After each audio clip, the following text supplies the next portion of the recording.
Oiê, tudo bom? Eu sou a Mikan, Mika com 3 N's no final, e hoje eu vou falar de livros, mais especificamente de A Dança dos Dragões, o quinto livro das Crônicas de Gelo e Fogo, que é aí a série de livros que inspirou Game of Thrones. Então, indiretamente, esse é um vídeo de Game of Thrones, mas não é sobre Game of Thrones, é sobre o livro em si, porque ele completou 10 anos do seu lançamento. Sim, A Dança dos Dragões é um livro de 2011 e ele saiu no dia 12 de julho, então agora em julho ele completou aí uma década de lançamento. E não, esse aqui não é um vídeo sobre, meu Deus, já faz 10 anos que saiu o quinto livro, isso quer dizer que o sexto tá demorando muito. Não, porque eu já falei muito sobre esse tema aqui no canal, né? Na Autópsia Game of Thrones, episódio 9, eu faço uma linha do tempo entre o quinto e o sexto livro, eu falo sobre todas as atualizações que o George R. R. Martin deu ou deixou de dar, todas as justificativas, e eu também falo que vai sair quando for sair, que é basicamente a posição que ele defende. E também tem um outro vídeo aqui no canal que eu falo especificamente sobre a demora no lançamento do sexto livro, que se chama O George R. R. Martin Não Trabalha Pra Nós. Eu vou deixar linkado aqui na descrição. Por que eu tô trazendo isso? Porque eu sei que muitos dos comentários já vão ser focados nisso e tudo mais. Mas esse livro aqui, ele não é pra falar sobre a demora no sexto, e sim sobre o quinto livro em si, e porque eu acho que ele merece ser lido. Muitas vezes quando a gente pensa, né, numa saga, a gente pensa, eu quero saber do próximo e tudo mais, mas a gente esquece do que já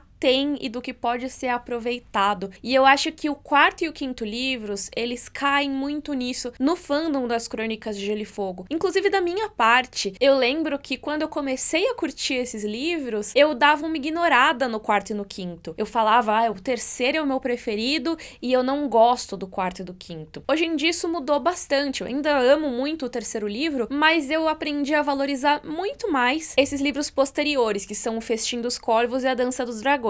Eu até trouxe meu quinto livro aqui na edição brasileira, essa aqui é a edição da Leia, agora nem é mais a Leia, é a editora Suma, mas na verdade a edição que eu conheci de A Dança dos Dragões é essa que tá aqui no cenário. Tá vendo? Não sei se meu dedo tá apontando pro lugar certo, que tem o George R. R. Martin em cima. Essa edição em capa dura eu ganhei de presente lá em 2011, no meu estágio, que normalmente o pessoal fazia uma vaquinha pra dar algum presente de aniversário no mês do aniversário da pessoa, e eu lembro que eu tava muito sem grana naquela época e eu queria muito ler o quinto livro, só que ele ainda não tinha uma edição brasileira, nem tinha edição com capa mole, edição de bolso, só tinha essa em capa dura, e aí o pessoal fez uma vaquinha e me deu de presente e eu fiquei muito feliz. E é muito bizarro pensar que já faz quase 10 anos desse meu aniversário, desse meu estágio. Estou ficando velha, talvez. Mas enfim, vamos voltar aqui. A Dança dos Dragões saiu depois de muito tempo em relação ao quarto livro, né? A gente já tinha tido uma certa demora entre o lançamento do terceiro e do quarto livros, né? Aí o quarto livro saiu lá em 2005 e ele saiu de uma forma meio estranha, porque ele é um livro, vamos dizer assim, pela metade. E não é pela metade, tá? Exatamente.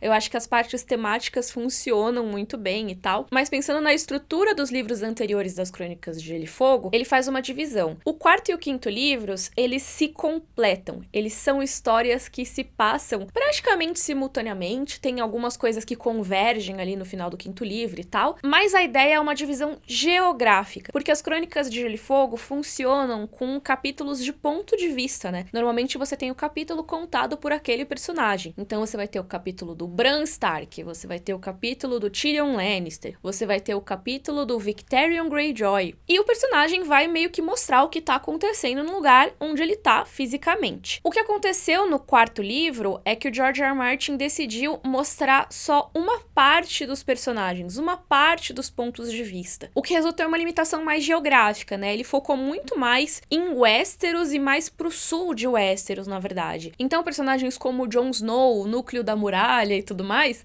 isso ficou pro quinto livro. No quarto livro ele foi focar mais em Porto Real, então tem capítulos da Cersei, as Terras Fluviais, que são a região ali no centro do mapa de Westeros, devastada pela guerra. Inclusive por esse e outros motivos se chama O Festim dos Corvos, né? Porque a gente vê as consequências da guerra. E também dá um foco maior para outros locais que não tinham tanto destaque nos livros anteriores, como as Ilhas de Ferro, que já tinham aparecido, mas agora tem um foco maior, com vários personagens de ponto de vista das Ilhas de Ferro, ou também a região de Dorne, que tem toda uma trama separada e tudo mais. De Essos mesmo, que é o outro continente principal das crônicas, a gente só vê a Arya ali em Bravos e tudo mais, né? O resto ficou pro quinto livro. Isso quer dizer que vários personagens que são mega populares entre os fãs das crônicas ficaram muito tempo sem mostrar o resto da história deles, né? Aliás, acho que esse é um bom momento pra avisar que esse vídeo talvez tenha alguns spoilers aí, mas se você acompanha o meu podcast Rodor Cavalo, se você já viu Game of Thrones, se você viu a minha série de vídeos de autópsia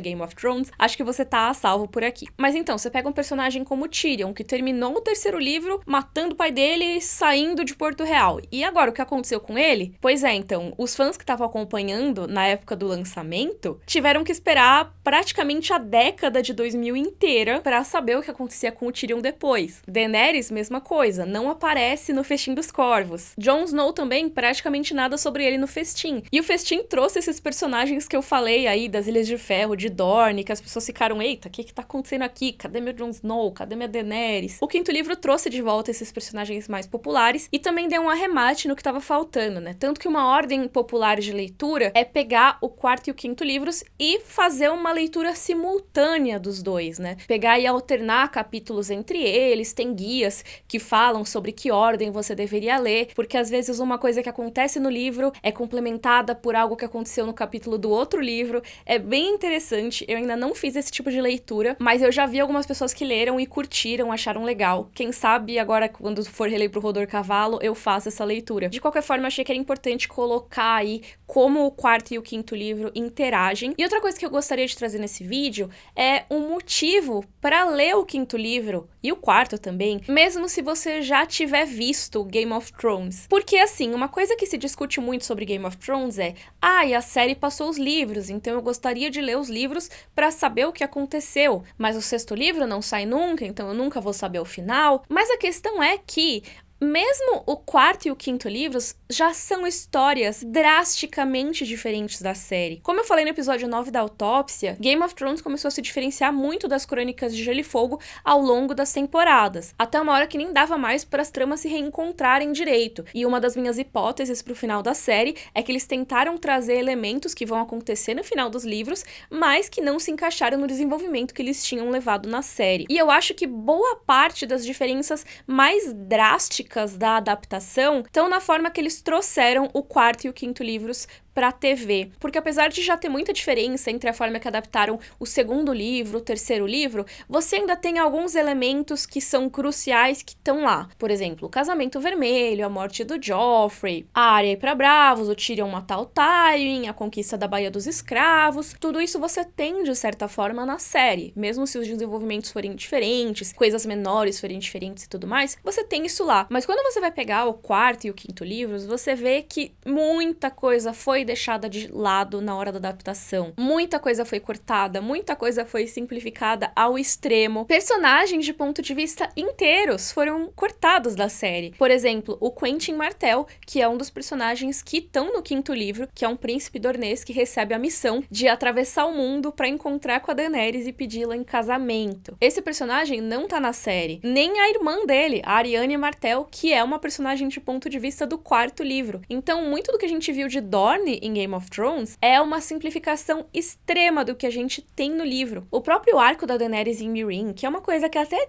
tem na série, é extremamente simplificado em relação ao que a gente tem nos livros. Nos livros, Meereen é uma sociedade muito mais complexa, a trama política exige muito mais atenção, e até uma coisa que eu acho que quando eu li pela primeira vez, eu fiquei meio, nossa, que negócio chato, eu quero que ela vá embora pra Westeros logo. E eu acho que essa foi justamente a leitura que as pessoas que fizeram a adaptação na série tiveram, e por isso deixaram o mais chato e rápido possível, porque eu acho que toda a parte de Meereen, toda a parte da Baía dos Escravos, precisa prestar um pouco de atenção e entender as nuances que estão ali, entender as relações de poder que são diferentes das relações de poder que a gente tá acostumado a ver em Westeros, por exemplo. E uma coisa que eu acho que tá na Dança dos Dragões, tanto no arco da Daenerys, como no do Jon Snow, como no do Tyrion, como no de uma galera, é a questão da identidade, né? A gente tem a Daenerys navegando por essa terra que ela não conhece os costumes direito e tudo mais, mas ao mesmo tempo ela tá se questionando quem ela realmente é? Ela é um dragão ou ela é uma mãe? Eu falo mais sobre isso no episódio da Daenerys da Autópsia Game of Thrones, sobre esse conflito que ela tem sobre ser um dragão ou ser uma mãe dos escravos. E também rola uma discussão muito boa sobre o que é paz de verdade. A paz não é algo confortável. A paz é meio que todo mundo um pouquinho triste, porque não conseguiu tudo o que queria. Isso também é muito trazido pro enredo do Jon Snow, que tem que se tornar um líder ali na Patrulha da Noite, né? A gente vê todas as nuances dele como Lorde Comandante e como é difícil não interferir nos assuntos de Westeros, porque ele tem que se manter ali isento. Mas ao mesmo tempo, uma coisa que tem muito forte ali no quinto livro é a presença do Stannis na muralha, da Melisandre na muralha, que acontece na série, mas não dessa forma tão forte quanto rola no quinto livro. A influência dele sobre Jon Snow